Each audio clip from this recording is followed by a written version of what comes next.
guys, welcome back to my channel. Thank y'all so much for being here. I really appreciate it. As always, today I have a doozy of a foundation for y'all. By doozy, I mean horrific.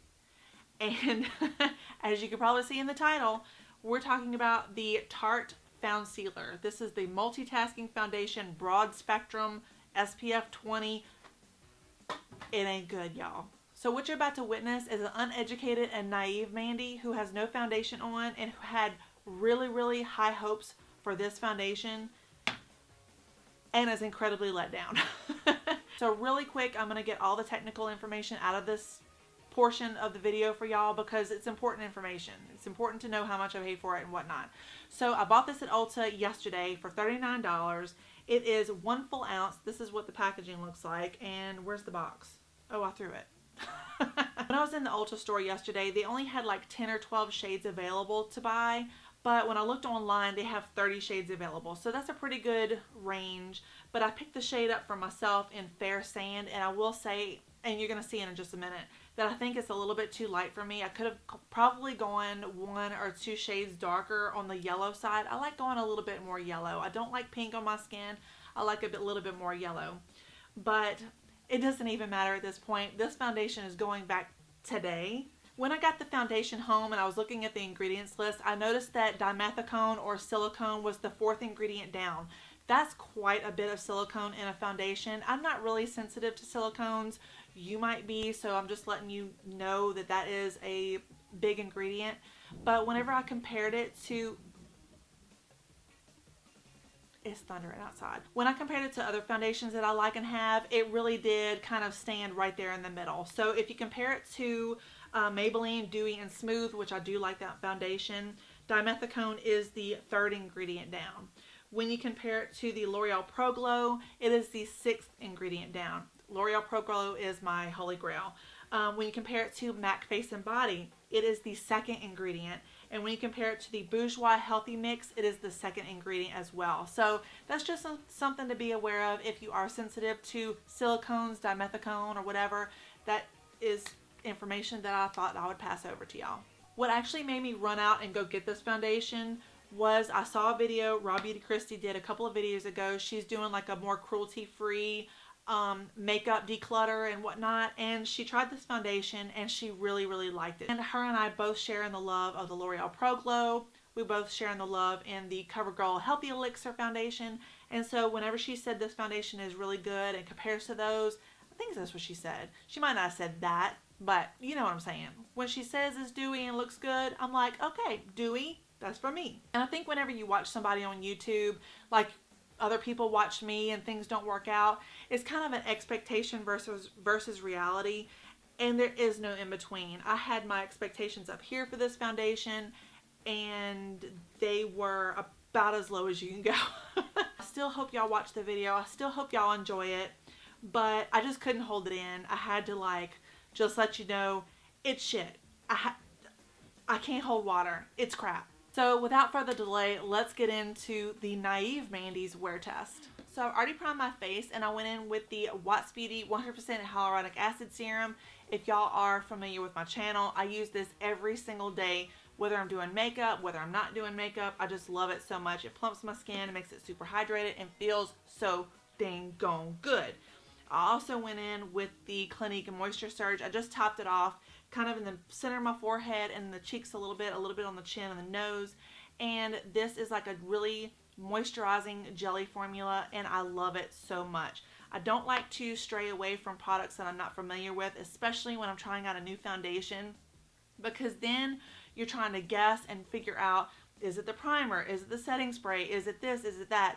And that way you know specifically if it's the foundation or not. So that's how I prime my skin. Let's get into the foundation. Since I got all the specifics out of the way in the intro, let's go right into the packaging. This is what the packaging looks like. It's kind of a frosted bottle.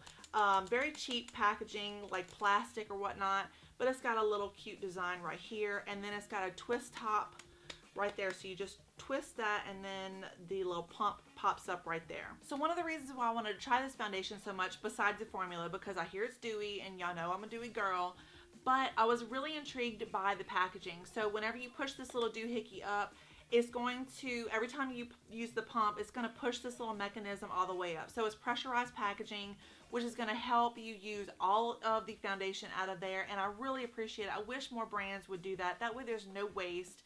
You're not like sitting there having to scoop your product out. And I think that's a really good idea when it comes to foundation and any kind of liquid products, because there's so much waste whenever you use foundations and concealers and blushes and that type of thing.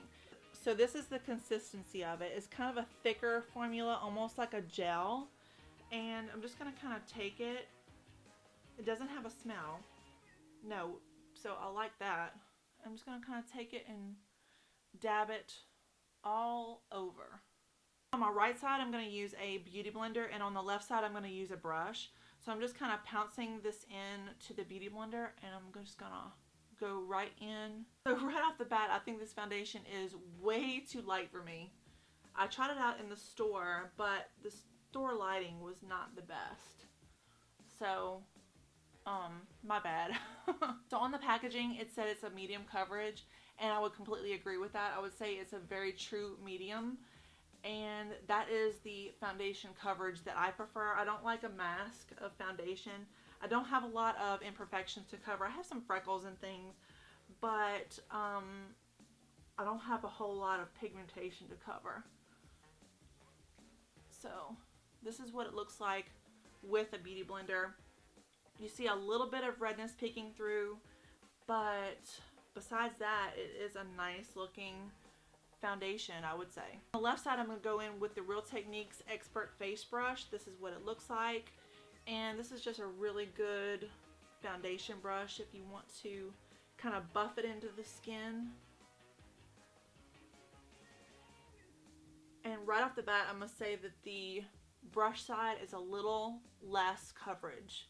So if you want more coverage, definitely use a beauty blender for this foundation. Really and truly, I don't like the way it looks with a brush, so I'm just going to go right in with the beauty blender and finish it off because it's really streaky with the brush. Don't like that at all. So this is what it looks like with just one layer, and I'm going to try to build it up a little bit. So I'm going to add just one more pump on the back of my hand, and I'm going to go in just on the cheeks and see if I could build up the foundation just a little bit to get more of a medium-high coverage. So as far as buildability goes, I would say this is definitely not a buildable coverage. I tried to build it up a little bit more on my cheeks, a little bit on the nose and chin, and it just kind of like deposits and takes away.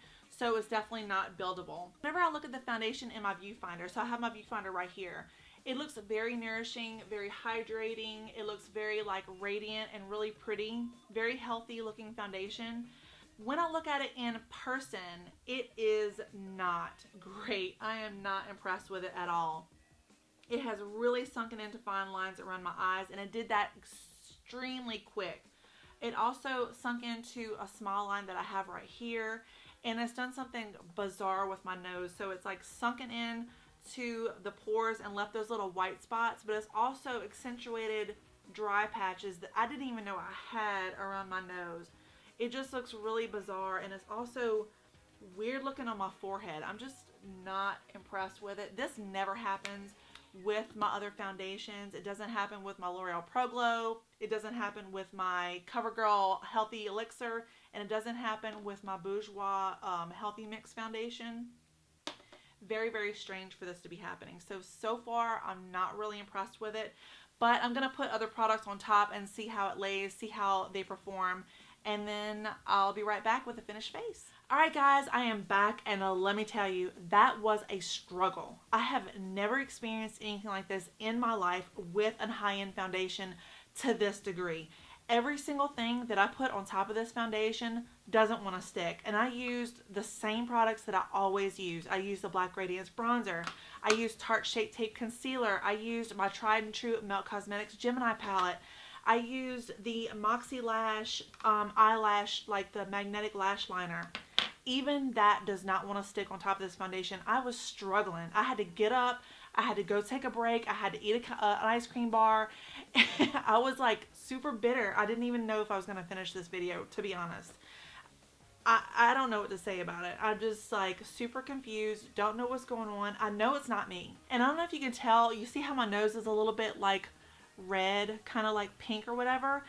That is just skin peeking through. Every single thing that I put on top of my nose, the bronzer, a little bit of blush, completely removed it. That's just skin. That's just my natural skin color peeking through. Crazy sauce. I'm gonna quickly zoom y'all in so you can see. Whoops, wrong way.